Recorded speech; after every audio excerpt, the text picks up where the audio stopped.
Salam sejahtera, saya Emma Yulianti Panjaitan, NIM 4121611035. Pada kesempatan ini, saya akan menjelaskan hasil skripsi saya yang berjudul Pengaruh Jenjang Karir dan Komunikasi Internal terhadap Motivasi dan Kinerja Karyawan PT NFB. Sebelumnya, saya mengucapkan terima kasih kepada Bu Sinta dan Bu Nia selaku Ketua Penguji dan anggota penguji. Tujuan penelitian yang saya lakukan ada 8. Yang pertama yaitu untuk mengetahui dan menganalisis seberapa besar pengaruh jenjang karir terhadap motivasi kerja karyawan PT NFB. Yang kedua, untuk mengetahui dan menganalisis seberapa besar pengaruh komunikasi internal terhadap motivasi kerja karyawan PT NFB. Yang ketiga, untuk mengetahui dan menganalisis seberapa besar pengaruh jenjang karir terhadap kinerja karyawan PT NFB.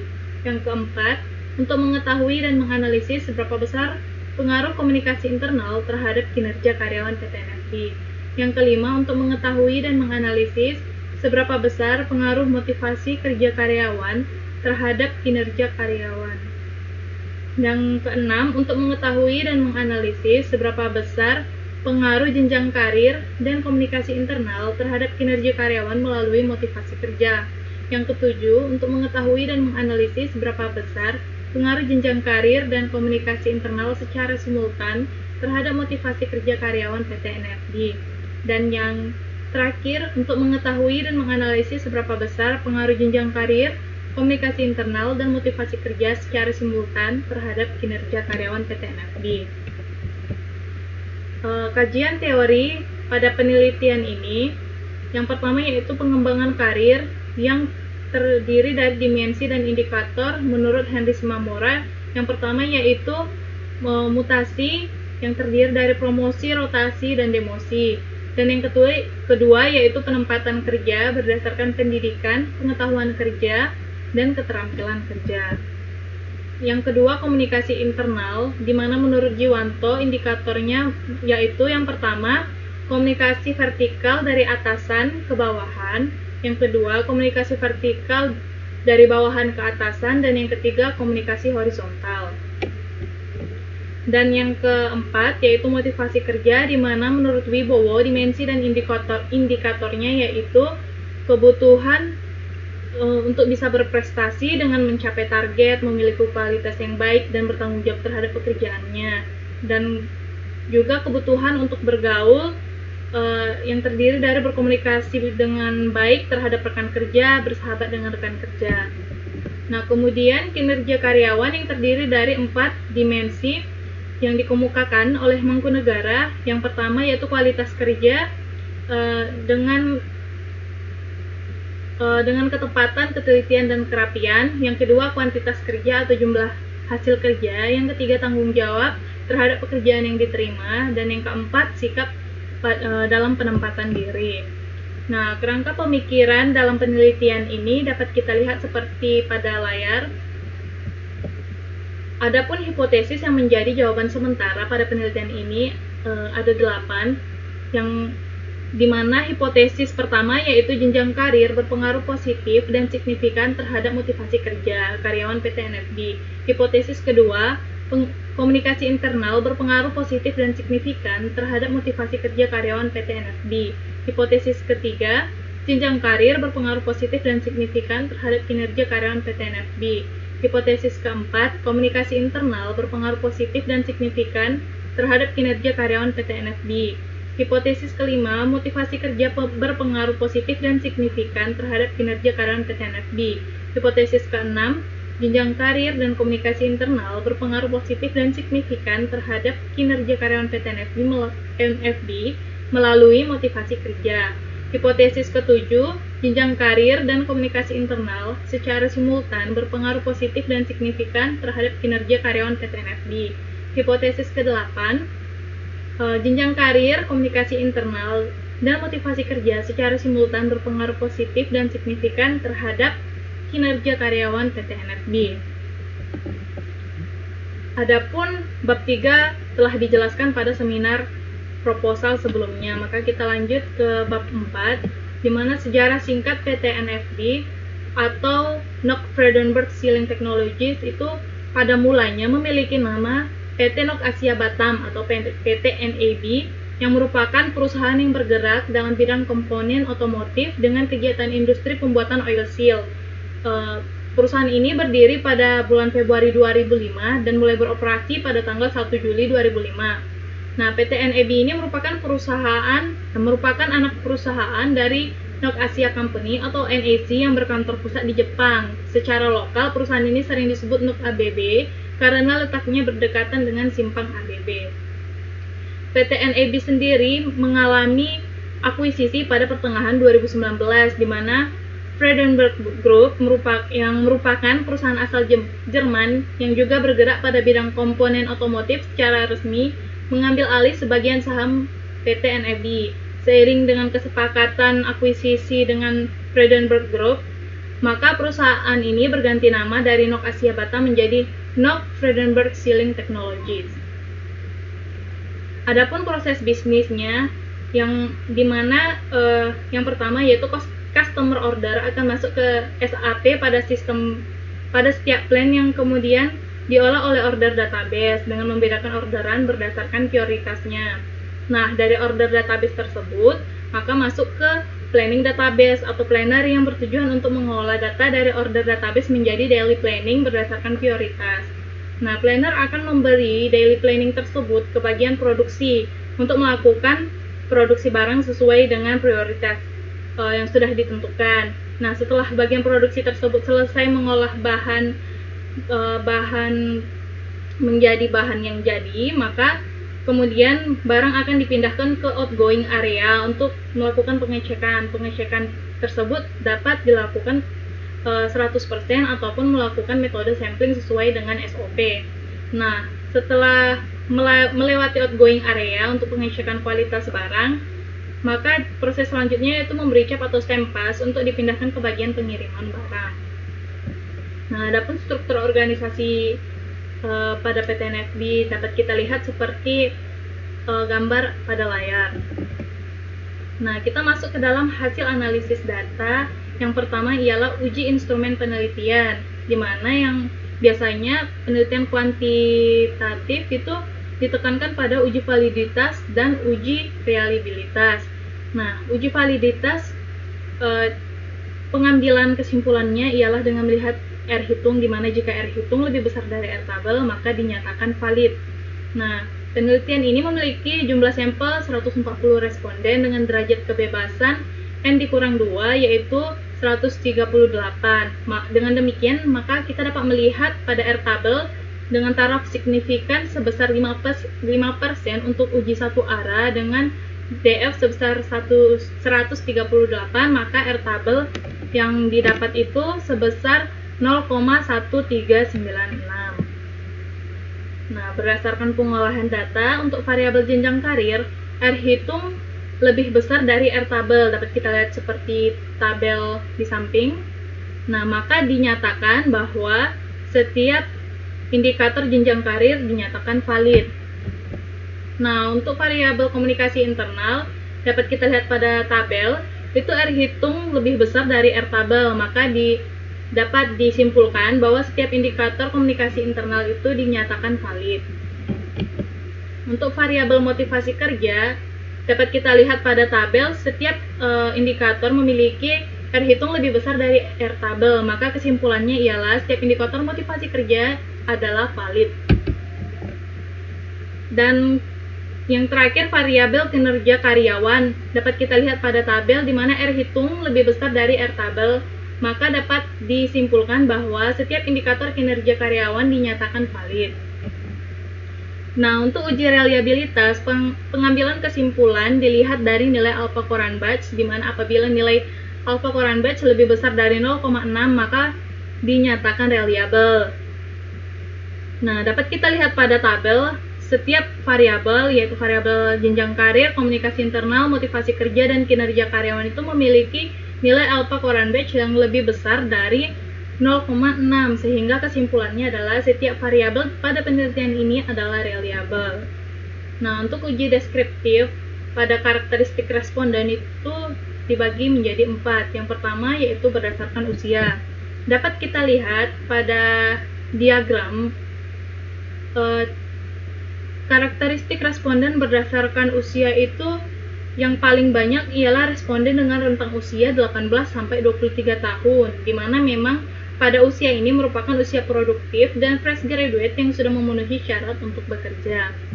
Karakteristik responden berdasarkan jenis kelamin dapat kita lihat pada diagram, di mana responden terbanyak adalah responden dengan jenis kelamin perempuan.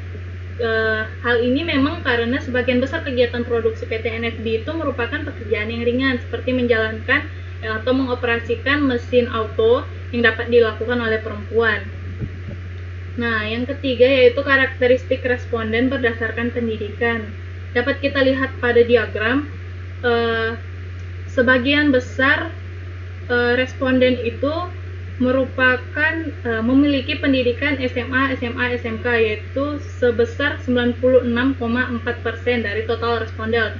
Hal ini menunjukkan karyawan PT NFB tersebut lebih banyak berpendidikan SMA sederajat, karena memang dengan pendidikan tersebut seseorang sudah memenuhi syarat untuk dapat bekerja dan mempunyai pengetahuan yang cukup, terutama berkaitan dengan lapangan kerja untuk bagian operator dan setup-man. Nah, karakteristik responden berdasarkan posisi dapat kita lihat pada diagram bahwa responden dalam posisi paling banyak ialah responden pada posisi operator. Hal ini dikarenakan memang penelitian ini menggunakan metode proportional stratified random sampling dalam pengambilan sampel, yaitu dengan mengambil sampel yang tidak homogen namun berstrata secara proporsional, sehingga peneliti menyusun sampel responden dengan melihat perbandingan populasi, di mana setup-man berbanding operator ialah 1:5,6. Nah, statistik deskriptif variabel penelitian yang pertama, distribusi frekuensi jenjang karir dapat kita lihat seperti pada tabel ya, di mana nilai rata-rata pada jenjang karir berkisar pada 3,09 sampai 3,25. Adapun mean tertinggi terdapat pada pernyataan demosi berlaku bagi setiap karyawan perusahaan, sedangkan mean terendah terdapat pada pernyataan rotasi kerja yang diberikan mampu meningkatkan motivasi kerja saya. Nah, berdasarkan observasi, hal ini disebabkan oleh tingginya penegasan sanksi pelanggaran terhadap pelanggaran peraturan perusahaan atau perjanjian kerja, sehingga sangat memungkinkan untuk setiap karyawan itu bisa mengalami demosi. Untuk nilai rata-rata keseluruhan pada variabel jenjang karir ini adalah sejumlah 3,19 yang masuk ke dalam interval nilai rata-rata 2,51 sampai 3,25 dengan kriteria cukup baik. Maka dengan demikian menunjukkan bahwa jenjang karir cukup baik dalam penerapannya. Standar deviasi masing-masing instrumen lebih kecil dari mean, yang berarti tidak adanya kesenjangan atau penyimpangan yang besar dalam penyebaran data tiap instrumen pada variabel jenjang karir. Selanjutnya dapat kita lihat pada tabel distribusi frekuensi komunikasi internal. Nah, berdasarkan olahan data, nilai rata-rata komunikasi internal itu berkisar antara 3,02 sampai 3,18, di mana mean tertinggi terdapat pada pernyataan saya diberi teguran oleh atasan saya atas kesalahan atau kelalaian kerja yang saya lakukan. Sedangkan mean terendah terdapat pada pernyataan saya diberikan perintah oleh atasan saya untuk mengerjakan pekerjaan. Nah, berdasarkan observasi sendiri, guna meningkatkan dan memperbaiki kualitas kerja setiap karyawan, maka apabila ada karyawan yang membuat suatu kesalahan ataupun kelalaian dalam pekerjaannya, pasti akan mendapatkan teguran yang disertai dengan arahan dari atasan yang bersangkutan. Namun di dalam pelaksanaan kerja, setiap karyawan itu tidak selalu diberikan perintah oleh atasan. Hal ini memang dikarenakan setiap karyawan itu sudah memiliki dan mengetahui tanggung jawabnya masing-masing, sehingga karyawan akan melaksanakan pekerjaan tanpa harus menunggu perintah dari atasannya. Untuk nilai rata-rata keseluruhan pada variabel komunikasi internal ini ialah sebesar 3,09, yang masuk ke interval nilai rata-rata 2,51 sampai 3,25 dengan kriteria cukup baik. Maka dapat disimpulkan komunikasi internal berjalan dengan cukup baik dalam penerapannya. Adapun standar deviasi masing-masing instrumen lebih kecil dari mean, yang berarti tidak adanya kesenjangan atau penyimpangan yang besar dalam penyebaran data tiap instrumen pada variabel komunikasi internal. Selanjutnya, distribusi frekuensi motivasi kerja dapat kita lihat seperti pada tabel, di mana nilai rata-rata motivasi kerja itu berkisar antara 2,88 sampai 2,99. Adapun mean tertinggi terdapat pada pernyataan saya merasa bertanggung jawab terhadap pekerjaan saya, sedangkan nilai mean terendah terdapat pada pernyataan saya memiliki motivasi untuk menghasilkan kualitas kerja yang maksimal. Nah, berdasarkan observasi, setiap karyawan itu memiliki rasa tanggung jawab dalam melaksanakan pekerjaannya, namun dalam melaksanakan pekerjaan adanya kesulitan akibat kendala yang dialami, baik itu yang disebabkan oleh alat ataupun mesin ataupun material yang digunakan, itu mengakibatkan motivasi untuk menghasilkan kualitas kerja yang maksimal tidak sepenuhnya dimiliki oleh karyawan. Adapun untuk nilai rata-rata secara keseluruhan pada variabel komunikasi internal ini sebesar 2,92 yang masuk ke dalam interval rata-rata dari 2,51 sampai 3,25 dengan kriteria cukup baik. Maka disimpulkan bahwa motivasi kerja karyawan cukup baik. Adapun standar deviasi masing-masing instrumen lebih kecil dari mean, yang berarti tidak adanya kesenjangan atau penyimpangan yang besar dalam penyebaran data tiap instrumen pada variabel motivasi kerja. Selanjutnya, distribusi frekuensi kerja karyawan dapat kita lihat pada tabel, di mana rata-rata pada kinerja karyawan berkisar dari 3,32 sampai 3,37. Mean tertinggi terdapat pada pernyataan pekerjaan yang saya lakukan sudah mencapai target yang ditentukan perusahaan, sedangkan mean terendah terdapat pada pernyataan untuk mendorong tercapainya tujuan organisasi, saya memberikan ide-ide baru. Berdasarkan observasi, karyawan telah mencapai target yang ditentukan apabila tidak terjadi kendala selama melaksanakan pekerjaannya. Namun di dalam mencapai tujuan organisasi, responden sangat sungkan untuk memberikan ide-ide baru. Hal ini dikarenakan sebagian besar responden merupakan operator yang kurang aktif dan dalam menuangkan ide-ide baru, serta kecilnya kesempatan untuk menyampaikan ide-ide baru tersebut. Untuk nilai rata-rata secara keseluruhan pada variabel komunikasi internal ialah sebesar 3,35 yang masuk ke dalam interval nilai rata-rata 3,26 sampai 4,00 dengan kriteria sangat baik. Maka dengan demikian menunjukkan bahwa kinerja karyawan PT NFB sangat baik. Adapun standar deviasi masing-masing instrumen lebih kecil dari mean, yang berarti tidak adanya kesenjangan atau penyimpangan yang besar dalam penyebaran data setiap instrumen pada variabel kinerja karyawan. Selanjutnya kita masuk ke dalam selanjutnya ialah uji asumsi klasik. Yang pertama ialah uji normalitas dengan menggunakan metode Kolmogorov-Smirnov, di mana pengambilan kesimpulannya dilakukan dengan melihat nilai signifikansi pada nilai two-tailed significance.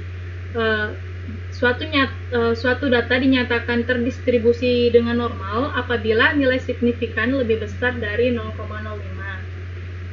Adapun nilai two-tailed significance pada substruktur pertama dan substruktur kedua dapat kita lihat seperti pada tabel itu merupakan lebih besar dari 0,05, sehingga dapat disimpulkan bahwa kedua struktur memiliki data yang terdistribusi dengan normal. Selanjutnya uji multikolinearitas dengan pengambilan keputusan apabila nilai tolerance atau value lebih besar dari 0,01 dan nilai variance inflation factor atau VIF lebih kecil dari 10, maka dinyatakan tidak terjadi multikolinearitas. Dapat kita lihat pada tabel untuk substruktur pertama dan kedua, diketahui bahwa setiap variabel independen itu memiliki nilai tolerance yang lebih besar dari 0,1 dan nilai FIF yang lebih kecil dari 10. Maka dapat kita ambil kesimpulan bahwa setiap variabel independen pada substruktur pertama dan kedua tidak terjadi multikolinearitas. Nah, uji asumsi klasik yang ketiga yaitu uji heterokedastisitas. Pada penelitian ini menggunakan Glatzer test dengan menguji tingkat signifikansinya. Pengambilan keputusan dengan melihat nilai signifikansi di mana bila signifikansi lebih besar dari 0,05 maka dinyatakan tidak terjadi heterokedastisitas. Dapat kita lihat seperti pada tabel, substruktur pertama dan kedua di mana setiap variabel independennya memiliki nilai signifikan yang lebih besar dari 0,05. Maka dapat disimpulkan bahwa setiap variabel independen pada substruktur pertama dan substruktur kedua itu tidak terjadi heterokedastisitas. Yang keempat, uji linearitas, di mana dua variabel dapat dikatakan mempunyai hubungan yang linear apabila signifikansinya itu lebih besar dari 0,05. Nah, dapat kita lihat pada tabel di mana setiap hubungan antar variabel jenjang karir pada motivasi kerja, variabel komunikasi internal pada motivasi kerja, variabel jenjang karir pada kinerja karyawan, variabel komunikasi internal pada kinerja karyawan, dan variabel motivasi kerja pada kinerja karyawan itu memiliki nilai signifikansi yang lebih besar dari 0,05. Maka dapat disimpulkan bahwa semua hubungan tersebut itu memiliki hubungan yang linear. Nah, kita masuk pada analisis jalur. Nah, analisis jalur ini dibagi menjadi dua, yaitu model pertama dan model kedua. Hasil dari model pertama dapat kita lihat seperti pada yang ditampilkan pada layar. Nah, uji regresi analisis jalur model pertama disusun untuk mendapatkan nilai baru beta pada variabel jenjang karir dan komunikasi internal yang signifikan terhadap motivasi kerja. Nah, dengan hasil dapat kita lihat bahwa nilai signifikansi jenjang karir dan komunikasi internal adalah signifikan terhadap motivasi kerja. Adapun hasil koefisien determinasi pada model pertama dapat kita lihat pada nilai adjust R-square, di mana nilainya sebesar 0,753, yang artinya bahwa variabel motivasi kerja dapat dijelaskan oleh variabel jenjang karir dan komunikasi internal sebesar 75,3%. Nah, berdasarkan nilai adjust R-square, maka kita dapat mencari nilai error pada variabel motivasi kerja dengan rumus seperti yang telah dipaparkan di layar. Maka didapatkan nilai error sebesar 0,497. Nah, berdasarkan hasil uji analisis jalur model pertama tersebut, maka diperoleh persamaan jalur model pertama seperti pada gambar, diagram jalur model pertama seperti gambar. Adapun persamaan jalurnya yaitu X3 sama dengan 0,671 X1 ditambah 0,241 X2 ditambah 0,497 error. Nah, analisis jalur model kedua itu disusun untuk mendapatkan nilai beta baru dari variabel jenjang karir, komunikasi internal, dan motivasi kerja yang signifikan terhadap kinerja karyawan atau Y. Nah, pada tabel dapat kita lihat pada nilai signifikansi variabel jenjang karir, komunikasi internal, dan motivasi kerja itu lebih kecil dari 0,05, yang artinya variabel jenjang karir, komunikasi internal, dan motivasi kerja berpengaruh signifikan terhadap variabel kinerja karyawan.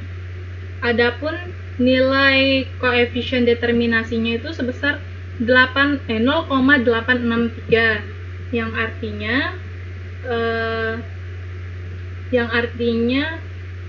kinerja karyawan dapat dijelaskan oleh jenjang karir, komunikasi internal, dan motivasi kerja sebesar 86,3%.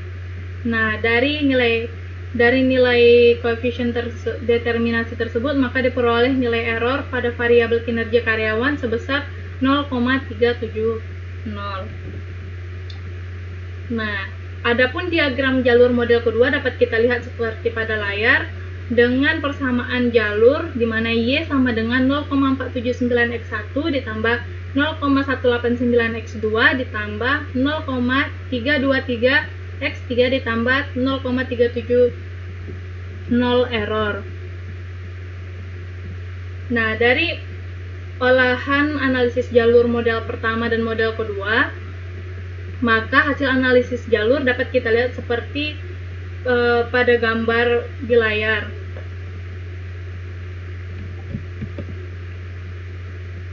Nah, dari gambar hasil analisis tadi itu dapat diketahui besarnya nilai error dan koefisien jalur setiap variabel independen sehingga dapat dicari pengaruh langsung, tidak langsung, dan pengaruh totalnya, di mana pengaruh tersebut dapat kita lihat seperti pada tabel pada layar. Nah, pengaruh langsung yang paling besar itu dapat kita lihat ialah pengaruh langsung dari X1 terhadap X3, di mana yang berarti variabel jenjang karir memberikan pengaruh paling besar baik secara langsung terhadap motivasi kerja, dan pengaruh tidak langsung yang paling besar ialah pengaruh dari motivasi kerja terhadap kinerja karyawan.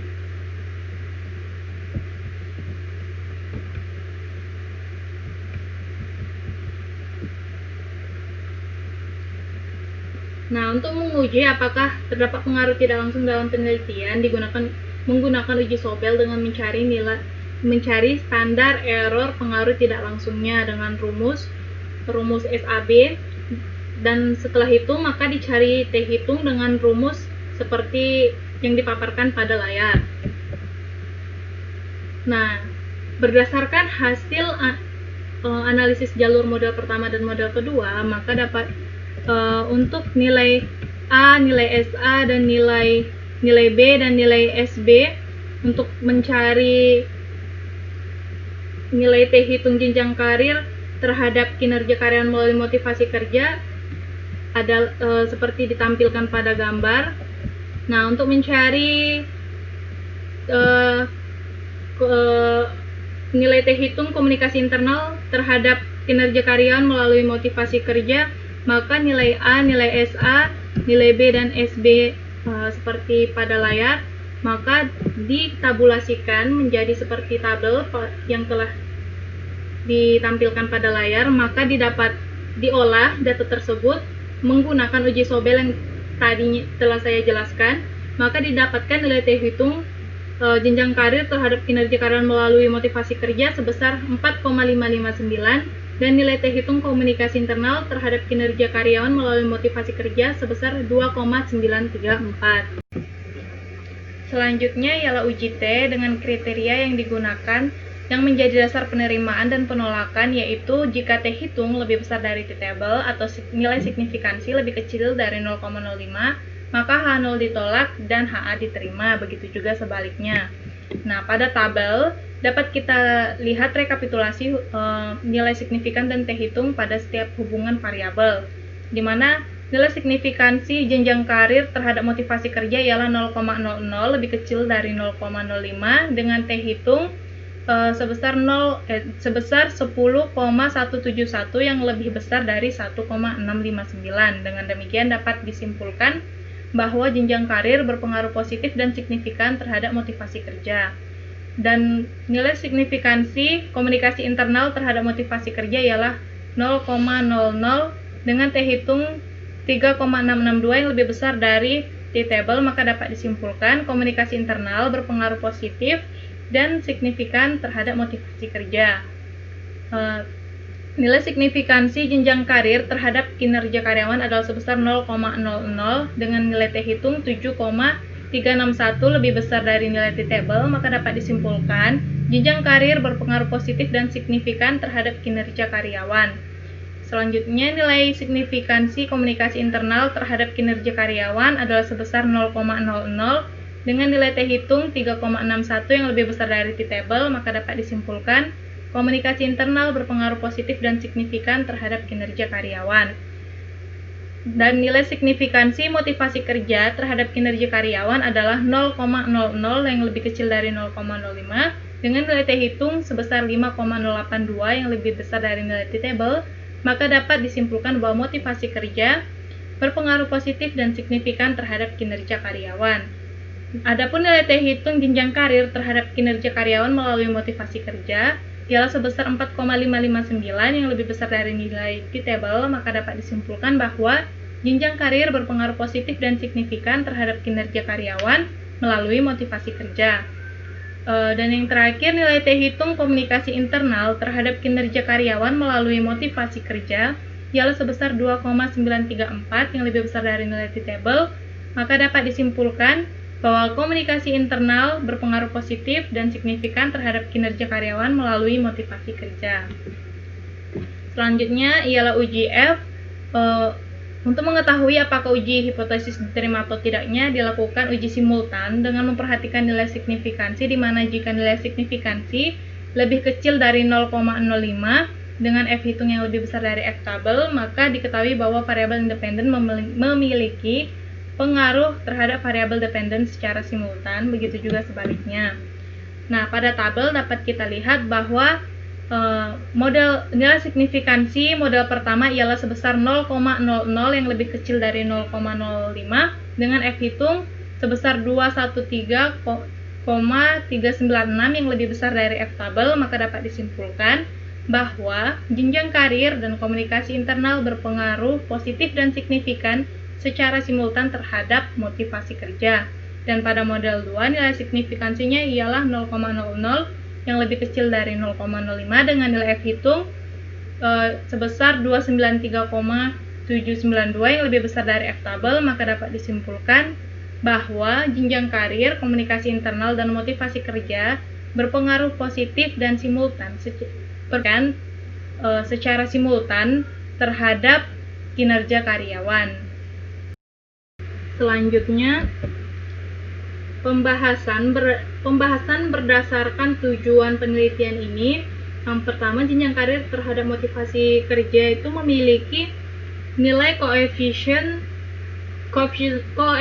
jalur sebesar 0,671 yang menunjukkan bahwa besarnya kontribusi jenjang karir secara langsung mempengaruhi motivasi kerja adalah sebesar 67,1%. Adapun T hitung sebesar 10,171 lebih besar dari T-table dengan nilai signifikan 0,00 yang lebih kecil dari 0,5 yang menunjukkan bila semakin jelas penerapan jenjang karir, maka motivasi kerja karyawan semakin meningkat. Nah, berdasarkan pernyataan tersebut, maka hipotesis 1 dalam penelitian ini diterima, yang artinya bahwa jenjang karir berpengaruh positif dan signifikan terhadap motivasi kerja karyawan PT NFB. Nah, hasil penelitian ini mendukung penelitian dari Anita dan kawan-kawan yang menyatakan pengembangan karir berpengaruh positif dan signifikan terhadap motivasi kerja. Komunikasi internal terhadap motivasi kerja berdasarkan penelitian, koefisien regresinya sebesar 0,241 yang artinya yang menunjukkan besar kontribusi komunikasi internal secara langsung mempengaruhi motivasi kerja adalah sebesar 24,1%. Adapun nilai T hitung sebesar 3,662 lebih besar dari T-table dengan nilai signifikan 0,00 yang lebih kecil dari 0,05 yang menunjukkan bahwa bila semakin baik komunikasi internal yang terjalin, maka motivasi kerja karyawan semakin meningkat. Berdasarkan pernyataan tersebut, maka hipotesis 2 dalam penelitian ini diterima, yang artinya bahwa komunikasi internal berpengaruh positif dan signifikan terhadap motivasi kerja karyawan PT NFB. Hasil penelitian ini mendukung penelitian dari Gautama SO dan kawan-kawan dan penelitian dari Sari yang menyatakan ada pengaruh positif dan signifikan komunikasi internal terhadap motivasi kerja karyawan. Nah, jenjang karir terhadap kinerja karyawan memiliki koefisien jalur sebesar 0,479 yang menunjukkan bahwa besarnya kontribusi jenjang karir secara langsung mempengaruhi kinerja karyawan adalah sebesar 47,9%. Adapun nilai T hitung sebesar 7,361 lebih besar dari T table dengan signifikan 0,00 lebih kecil dari 0,05. Hal ini menunjukkan bila semakin jelas jenjang karir dalam organisasi, maka kinerja karyawan semakin meningkat. Maka dapat disimpulkan bahwa jenjang karir berpengaruh positif dan signifikan terhadap kinerja karyawan secara langsung. Berdasarkan pernyataan tersebut, maka hipotesis 3 dalam penelitian ini diterima, yang artinya bahwa jenjang karir berpengaruh positif dan signifikan terhadap kinerja karyawan PT NFB. Nah, hasil penelitian ini mendukung penelitian dari Dewi dan Utama, serta penelitian dari Anita dan kawan-kawan yang menyatakan pengembangan karir berpengaruh positif dan signifikan terhadap kinerja karyawan. Namun, hasil penelitian ini berbeda dengan hasil penelitian dari Katjidan yang menyatakan bahwa pengembangan karir secara parsial berpengaruh namun tidak signifikan terhadap kinerja karyawan. Nah, komunikasi internal terhadap kinerja karyawan berdasarkan penelitian memiliki nilai koefisien jalur sebesar 0,189 yang menunjukkan besarnya kontribusi komunikasi internal terhadap kinerja karyawan secara langsung sebesar 18,9%. Adapun nilai T hitung sebesar 3,681 lebih besar dari T table dengan signifikan sebesar 0,00 lebih kecil dari 0,05, yang berarti semakin baik komunikasi internal yang terjalin, maka kinerja karyawan semakin meningkat. Maka dapat disimpulkan bahwa komunikasi internal berpengaruh positif dan signifikan terhadap kinerja karyawan. Berdasarkan pernyataan tersebut, maka hipotesis 4 dalam penelitian ini diterima, yang artinya bahwa komunikasi internal berpengaruh positif dan signifikan terhadap kinerja karyawan PT NFB.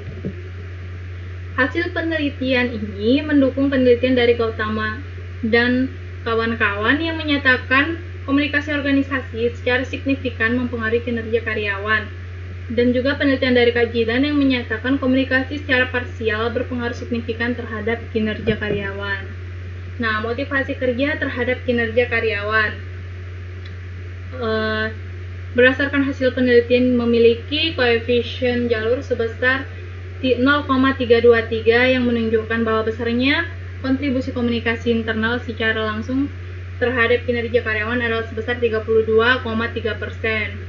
Adapun nilai T hitung sebesar 5,082 lebih besar dari T table dengan signifikan sebesar 0,00 lebih kecil dari 0,05, yang berarti bahwa semakin baik motivasi kerja yang dimiliki karyawan, maka kinerja karyawan semakin meningkat.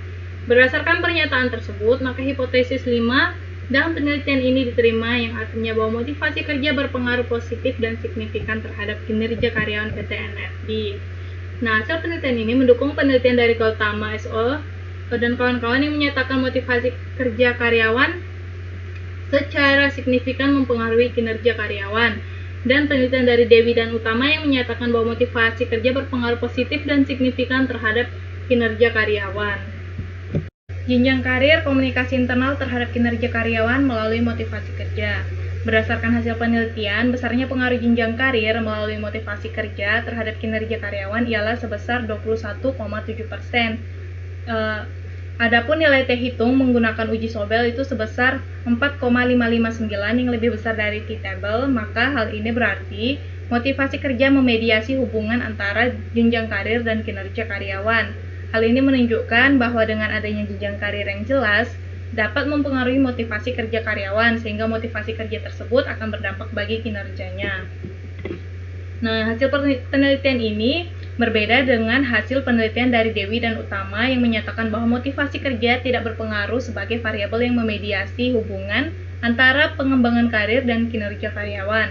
Adapun pengaruh total yang diberikan variabel jenjang karir terhadap kinerja karyawan adalah sebesar 0,478 ditambah 0,217 sama dengan 0,696 atau sebesar 69,6%. Dan variabel komunikasi internal memiliki pengaruh tidak langsung melalui motivasi kerja terhadap kinerja karyawan, di mana Berdasarkan penelitian, besarnya pengaruh jenjang karir melalui motivasi kerja terhadap kinerja karyawan ialah sebesar 0,078 atau 7,8%. Dengan T hitung menggunakan uji Sobel sebesar 2,934 yang lebih besar dari nilai T-table. Hal ini menunjukkan bahwa motivasi kerja memediasi hubungan antara komunikasi internal dan kinerja karyawan. Hasil ini menunjukkan bahwa dengan adanya komunikasi internal yang terjalin dengan baik dapat mempengaruhi motivasi kerja karyawan, sehingga motivasi kerja tersebut akan berdampak bagi kinerjanya. Hasil ini menunjukkan bahwa dengan adanya komunikasi internal yang terjalin dengan baik dapat mempengaruhi motivasi kerja karyawan, sehingga motivasi kerja tersebut akan berdampak bagi kinerjanya. Hasil penelitian ini mendukung hasil penelitian dari Gautama dan kawan-kawan yang menyatakan komunikasi organisasi mempengaruhi kinerja karyawan secara tidak langsung. Adapun pengaruh total yang diberikan variabel komunikasi internal terhadap kinerja karyawan adalah sebesar 26,7%. Nah, dari pembahasan di atas, pembahasan yang telah saya sampaikan, maka dapat disimpulkan bahwa terdapat pengaruh positif dan signifikan dari variabel jenjang karir dan komunikasi internal terhadap kinerja karyawan melalui motivasi kerja. Berdasarkan pernyataan ini, maka hipotesis 6 dalam penelitian ini diterima, yang artinya bahwa jenjang karir dan komunikasi internal berpengaruh positif dan signifikan terhadap kinerja karyawan PT NFD melalui motivasi kerja. Selanjutnya ialah jenjang karir dan komunikasi internal terhadap motivasi kerja. Berdasarkan hasil penelitian untuk mengetahui pengaruh jenjang karir dan komunikasi internal secara bersama-sama terhadap motivasi kerja, didapatkan nilai F hitung yang lebih besar dari nilai F tabel dengan signifikan sebesar 0,00 yang lebih kecil dari 0,05. Hal ini berarti jenjang karir dan komunikasi internal secara simultan berpengaruh positif dan signifikan terhadap motivasi kerja. Berdasarkan pernyataan ini, maka hipotesis 7 dalam penelitian ini diterima, yang artinya bahwa jenjang karir dan komunikasi internal berpengaruh positif dan signifikan secara simultan terhadap motivasi kerja PT NFD. Adapun besar koefisien determinasi yang diperoleh yaitu 0,753 yang mengandung pengertian bahwa pengaruh variabel jenjang karir dan komunikasi internal secara simultan terhadap motivasi kerja sebesar 75,3%. Jenjang karir, komunikasi internal, dan motivasi kerja terhadap kinerja karyawan.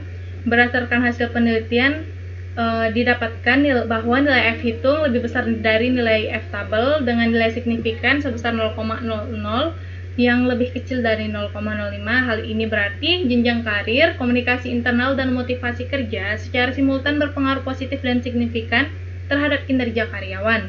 Berdasarkan pernyataan tersebut, maka hipotesis 8 dalam penelitian ini diterima, yang artinya bahwa jenjang karir, komunikasi internal, dan motivasi kerja berpengaruh positif dan signifikan secara simultan terhadap kinerja karyawan PT NFB. Adapun besar koefisien determinasi yang diperoleh sebesar 0,863 yang mengandung pengertian bahwa pengaruh variabel jenjang karir, komunikasi internal, dan motivasi kerja secara simultan terhadap kinerja karyawan sebesar 86,3%. Kesimpulan dari penelitian ini yang pertama yaitu jenjang karir berpengaruh positif dan signifikan terhadap motivasi kerja karyawan PT NFD secara langsung sebesar 0,671 atau 67,1%.